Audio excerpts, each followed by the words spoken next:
ہمیں مثال ملتی ہے علامہ اقبال کی والدہ کے بارے میں.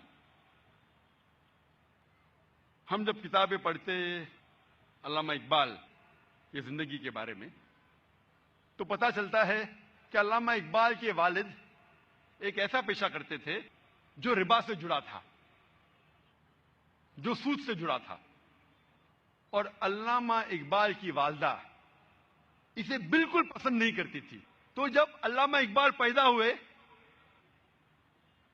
علامہ اقبال کی والدہ نے اپنے چھاتی کا دودھ، اپنا دودھ اپنے بیٹے کو نہیں پلایا. وہ چاہتی تھی کہ میرے بیٹے کے جسم میں ایک بوند بھی حرام کمائی نہیں جائے.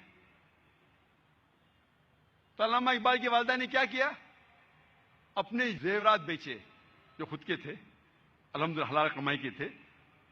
زیورات کو بیچ کے ایک بکری خریدی اور اس بکری کے دودھ سے پرورش کی علامہ اقبال کی.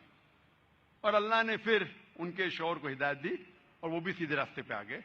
اور پھر اللہ نے ایسا شخص، علامہ اقبال جیسا شخص بنایا.